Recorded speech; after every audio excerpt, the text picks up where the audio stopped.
Welcome back to the Wedding Buzz. It's your host, Sydney, and today we are going to talk about over planning. When is enough enough? You guys, this is a really important topic because I see this mistake happen all the time, especially at the end of planning.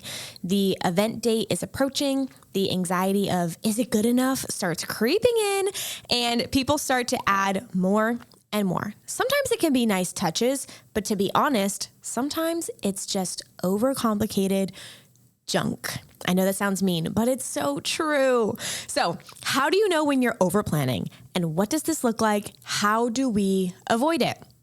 Some of these things may be like additional food, desserts, favors, grand exits, sparklers, bubbles, game items like bingo cards. I'm sorry, you guys, no one wants to play bingo at your wedding. I don't know, maybe some people do, but like I've seen it. It gets ignored, you know? Your guests just ignored. They don't even notice that there's bingo cards on the table. So anyway, those are just a few examples of things that I would consider to be like over planning, last minute additions that I see people panic buying. It causes stress, it costs money, and it gets ignored on the wedding day anyway. I see it all the time. So why do we do this? Why do people over plan? I think understanding like why people do this might help you identify when you're over planning. So pressure from Pinterest, Instagram, or past weddings. As much as we love social media and the luxury of gathering ideas online and the resources that come from it, it also creates total comparison. It's a comparison culture. And then your wedding day starts to feel like a competitive showpiece rather than your special day. I am all for guest experience and making the day beautiful and smooth. But when we spend too much time online, we start panicking over details that truly don't matter just because the comparison starts to make us feel insecure. Just because you see it online doesn't mean that like you have to have it. Or just because you went to someone else's wedding and they had something doesn't mean that you have to have it.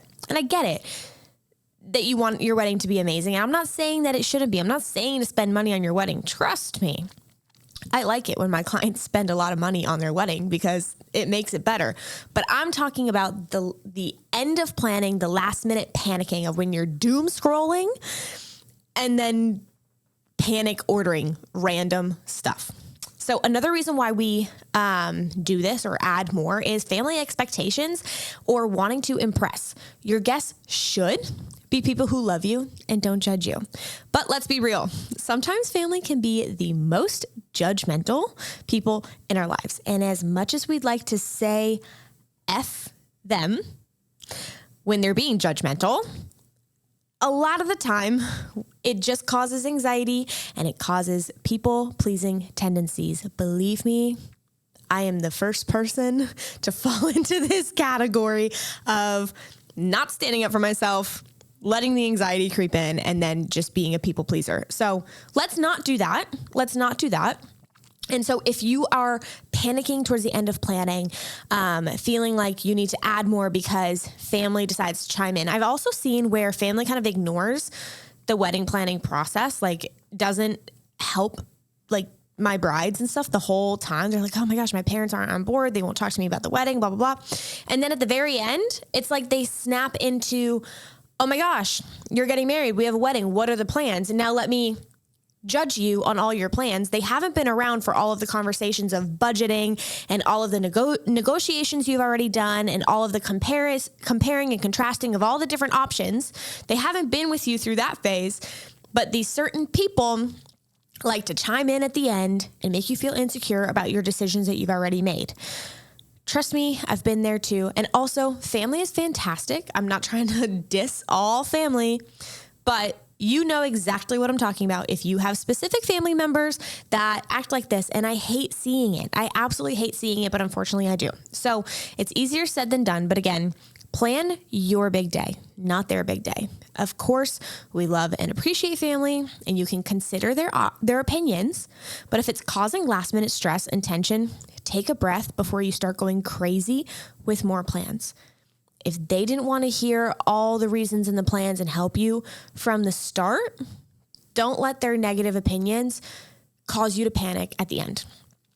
Another reason why we do this is just the fear of missing out on trends or ideas. I think this ties into social media, but when you're planning a year in advance, you have your plans, and now 2 weeks before the wedding, some new trend is going crazy and you feel like you have to have it. Some things may be worth the splurge. I've definitely seen people last minute be like, you know what? I want the ceiling installation. It's worth it. And when you walk into the room, oh my gosh, it's just gorgeous. And it really completed the room. Like some things I do get and some things are worth it, but don't underestimate the value of low stress, because when you start adding things in at the end, it causes a lot of stress and it may not be worth it. So when to say enough is enough. Here's some red flags. You're overwhelmed, you're indecisive, or you're constantly changing your plans. Planning comes with some stress. That's kind of normal, but it should be fun and it should be manageable. It is more stressful. If it's more stressful and overwhelming, it is time to take a pause and rethink some of these changes in plans. If all these additions and extra stress is, or all these, last minute additions is causing just stress, maybe it's not worth it. So another time to know when enough is enough is when the additions are not aligning with your original vision. These new ideas may be great ideas, but do they totally contradict what you've already been planning? Some ideas may be great ideas, but they just don't fit into your plans, and that's okay. It might be great for somebody else, but if you already have your plans in place, trying to add, colorful fireworks at the ceremony when you're doing an indoor ceremony, but now it's trendy to do this, but you can't do it. And now you're like, oh my gosh, we need a whole new venue. No. We can love and appreciate this idea for someone else, but it doesn't, just because that specific trend doesn't fit into your plans doesn't mean that your wedding day is any less fit or less valuable or less special. You have things in your wedding that you've already planned that other people can't have. So make sure to focus on what you do have and how great your wedding is, and not just focus on, these other additions that aren't fitting into your plans. And then, the other thing a big driver of when is enough, besides the stress and trying to fit it all in is cost versus value. Are you spending more? Like, how much more are you spending just to do more? Are you spending because it will help with the logistics? Are you spending because it will seriously make a difference in the client, in the guest experience? Or are you spending more just to do more? Is it extra crap? I've seen people giving like stickers and like tattoos with their face on it. And again, if you plan this stuff 6 months in advance and it's something that you really want, that's one thing. If it's 2 weeks before the wedding and you're panic ordering tattoos with your face on it, like, it's not going to make a difference in your day. Okay. This might be harsh, but it's not going to make a difference in your day. It's probably going to be ignored. People don't want to put tattoos on themselves at your wedding. Save it for like your bachelorette trip. You don't need it for your wedding, But going back to cost, how much are you spending just for this extra stuff? It's funny how the budget seems to go out the window that last month of planning. People in the beginning are like, oh, the budget. And in the beginning, they're like, maybe I'll do this myself, or maybe I'll do that myself. But then at the end, they're like blowing the budget on random stuff just because they're panic buying.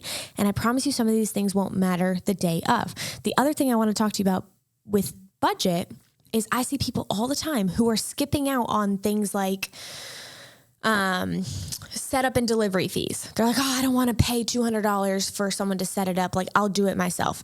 But then I see them spending $500 on koozies. And I'm like, are you kidding?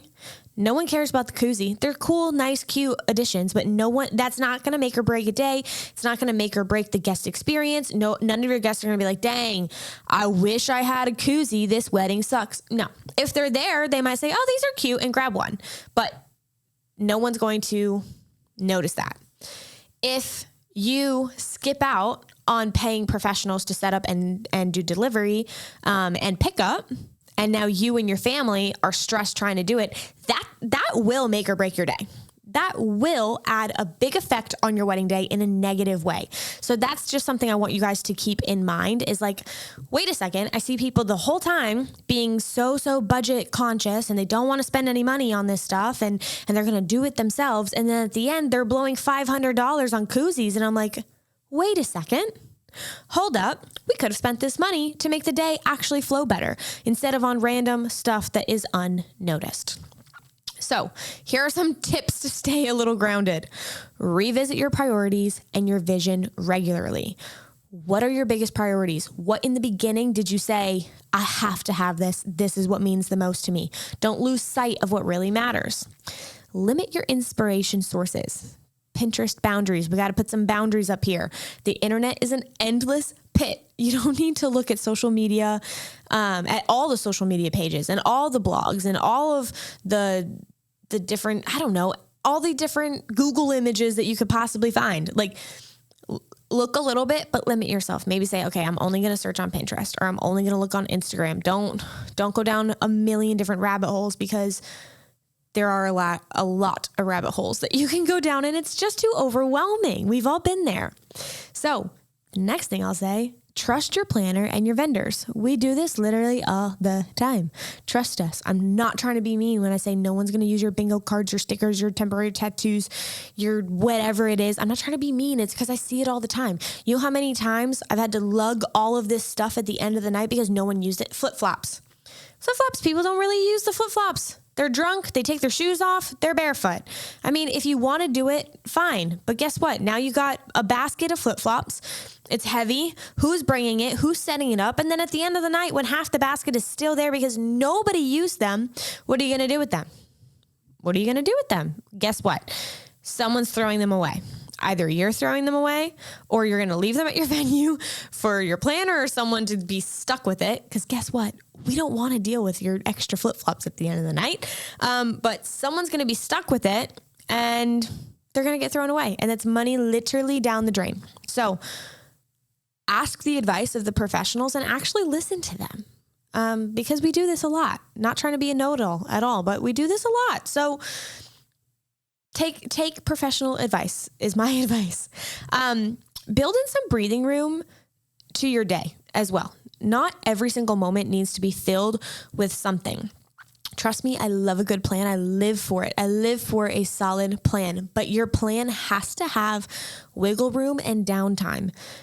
People don't want to feel like they're on a tight schedule while they're at a wedding. Your planner, your vendors, and you might know that there is a legit schedule, but your guests want to feel casual and, they're hanging out and they're seeing their friends that they haven't seen in a while and old family members and they're trying to just get a drink and chit chat and catch up. There doesn't have to be crazy entertainment and activities the entire day.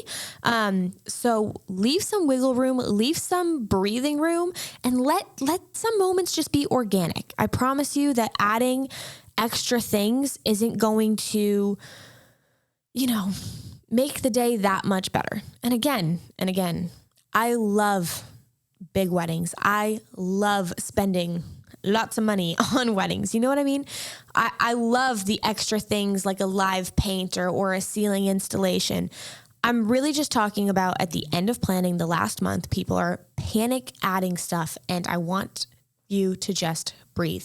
Not every single second of the wedding needs to have a different entertainment aspect. Sometimes people will just want to chill and hang out, and that's okay. Leave a little breathing room. So I hope that helps you guys. I hope if you are towards the end of planning that you can take a deep breath, listen to what I was saying, and if you catch yourself in any of the things that I was mentioning, such as doom scrolling on social media, or your family now is chiming in and having all of their opinions on what you should be doing and why this and why that, and we need to change all these plans. No, you don't. No, you don't. Take a breath. You've probably been planning for a long time. Your plans are good. I hope you have a planner, at least like a month of coordinator. Talk to them about it. See what they think. If you don't have a planner or a coordinator, maybe talk to any of your other professionals, your photographer is probably a really good person, or a venue coordinator. Talk to them about it, get their opinion, and just take a breath. So with that, I hope that you guys are enjoying planning, especially this last month of your planning. Again, take a breath. It's going to be great. And I will see you guys in the next episode.